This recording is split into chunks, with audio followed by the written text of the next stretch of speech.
आप सभी को मेरा नमस्कार। कैसे हैं? मस्त हैं? चलिए, साहू साइंस इंस्टीट्यूट को सब्सक्राइब कीजिए। वीडियो अच्छी लगे तो लाइक कीजिए। समय न गंवाते हुए हम सीधे अपने पाठ्यक्रम पर आते हैं। आज जिस प्रकार के फलनों का अवकलन करना है उसके बारे में मैं थोड़ा सा बताना चाहूँगा। जैसे एक एग्जाम्पल लेते हैं, e⁻3x, इसका आपको अवकलन करने को कहा जाए तो आप एक चीज़ ध्यान रखिए कि आपको जितने फलनों का अवकलन सूत्र रूप में बताया गया है केवल आप उन्हीं का उपयोग करना है। आप उसमें अनावश्यक रूप से इतना जोड़ देंगे, ऐसे जोड़ देंगे, वो आपको नहीं कहना है। तो आपको मैंने जो सूत्र बताया है उसमें e⁻x का अवकलन e⁻x होता है, ये मैंने आपको बताया है, लेकिन इसमें x के स्थान पर 3x आ गया है। तो अब क्या किया जाए? तो ऐसे जो फलन होते हैं इनका अवकलन कैसे करते हैं, और एक उदाहरण देखते हैं अपन।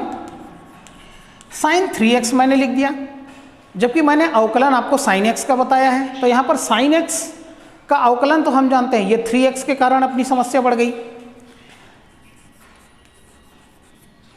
यहाँ पर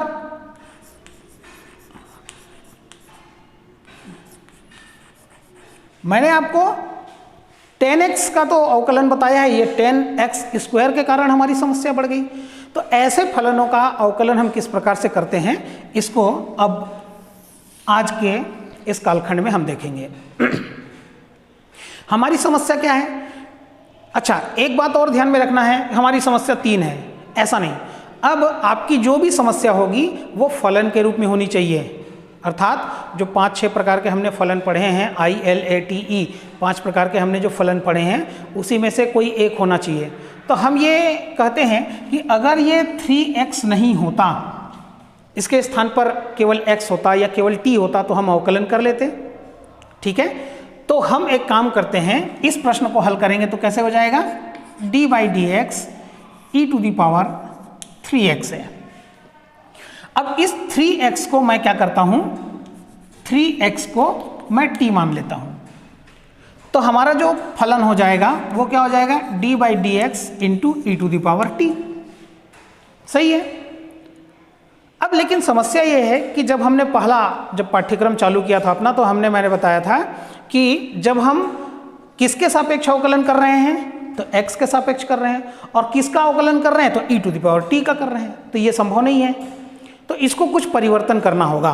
तो हम क्या करते हैं, इसको x के स्थान पर d/dt लिख देते हैं। d/dt e⁻t, ये तो हो जाएगा। किंतु मैं तो प्रश्न दिया था वो d/dx है, तो क्या हम इसको dt/dx लिख सकते हैं क्या? ताकि केवल समझने के लिए, होता नहीं है किंतु समझने के लिए, ये t और t कैंसिल हो जाएगा तो d/dx हमारा जैसा का तैसा वापस आ जाएगा। ठीक है, सही है, ऐसा किया जा सकता है। अब dt/dx मैंने क्यों लिखा? क्योंकि जो t है वो किसका फलन है? x का फलन है, इसलिए dt/dx ही लिखना पड़ेगा।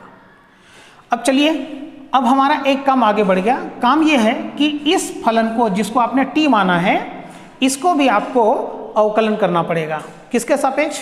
x के सापेक्ष। तो जब हम इसका अवकलन करेंगे तो 3x का अवकलन करेंगे तो 3 हो जाएगा, और d/dx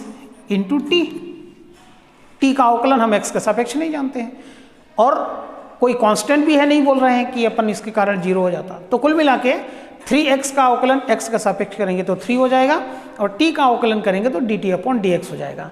इस dt/dx की जगह पर हमको ये 3 रखना है, और e⁻t का जब हम अवकलन करते हैं तो e⁻t ही आएगा, और यहाँ पर रख देंगे 3।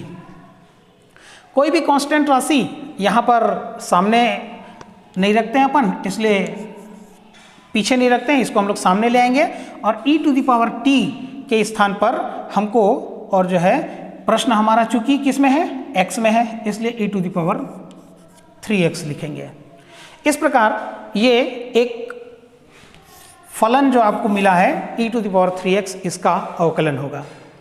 आइए अब हम थोड़ा सा और आगे जो हमने समस्या लिखा है इसको भी विचार करते हैं। हमारी जो समस्या है ये 3x है, ये भी एक अलजेब्रिक फंक्शन है, इसलिए मैं क्या करता हूँ, d/dx साइन 3x में इस 3x को मैं t मान लेता हूँ, और 3x को मैं t मान लेता हूँ तो ये हो जाएगा d by D T sine t into D T upon D X. और इसका हमको अवकलन करना है तो 3x का अवकलन हो जाएगा 3 और ये हो जाएगा आपका dt अपॉन dx। मुझको लगता है यहीं पर थोड़ा सा कन्फ्यूज़न होगा, बाकी तो विधि जो है वो आसान है। अब sin t का अवकलन हो जाएगा हमारा cos t और dt अपॉन dx का वैल्यू है 3। अब हम 3 को सामने रख देंगे। प्रश्न चूंकि t के फॉर्म में नहीं है, हमारा जो बहुपद है, हमारा जो फलन है वो किस रूप में है, x के रूप में है, और उत्तर हम t के रूप में लिखेंगे तो ये गलत हो जाएगा, इसलिए t को वापस हम 3x लिख देंगे। इस प्रकार से 3 cos 3x ये हमारा उत्तर हो जाएगा। एक और जो उदाहरण हमने लिखा है, इस उदाहरण को भी अपन हल करके देखते हैं।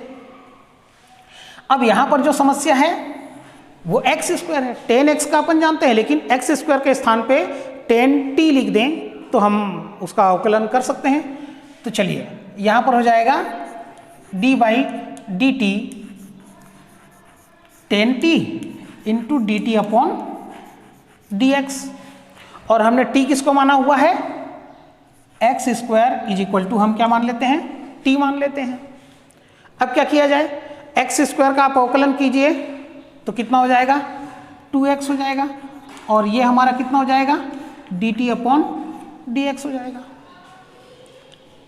10t का अवकलन करेंगे तो ये हो जाएगा हमारे पास सेक स्क्वायर t, और dt अपॉन dx का वैल्यू हमारे पास 2x लिखा हुआ है। हमारे प्रश्न x के फलन है, इस कारण से t के स्थान पर पुनः वापस हमको x के रूप में लिखना होगा, इसलिए सेक स्क्वायर और t के जगह पर x स्क्वायर लिख देंगे। इस प्रकार ये हमारा उत्तर हो गया। तो ये जो फलन हैं जिनका हम सामान्य तौर पर अवकलन नहीं जानते हैं, किंतु यदि उसको कुछ दूसरे फलन का नाम दे दिया जाए तो हम उसका अवकलन कर सकते हैं। ऐसे फलनों का जो अवकलन है ये थोड़ा सा समझने में क्रिटिकल है, थोड़ा कठिन लगता है, किंतु इसका 2, 4, 5, 10 प्रश्नों का अभ्यास कर लें तो उसके बाद हमको ध्यान में आ जाता है कि हमको कैसे अवकलन करना है। तो आज के इस वीडियो में केवल इतना ही अपन करते हैं। अभ्यास का क्रम आपका नियमित रूप से जारी रहे, ताकि हमने जितने भी अवकलन के विषय वस्तुओं, विषय बिंदुओं पर हमने चर्चा किया है, ये हमारी ध्यान में पूर्ण रूप से आ जाना चाहिए। अन्यथा अभ्यास के अभाव में हम पाठ्यक्रम आगे बढ़ते चले जाएंगे, किंतु हम पीछे जाते जा रहे हैं। तो आप सब अपनी पढ़ाई को नियमित रूप से जारी रखेंगे, लगे रहेंगे इसमें। इसी आशा विश्वास के साथ आप अपना पूरा समय आनंद के साथ स्वस्थ रहते हुए मज़े से पढ़ाई कीजिए, ऐसी प्रार्थना करते हुए आज के इस वीडियो में केवल इतना ही। आप सभी भैया बहनों को, छात्र छात्राओं को मेरा नमस्कार, स्नेह।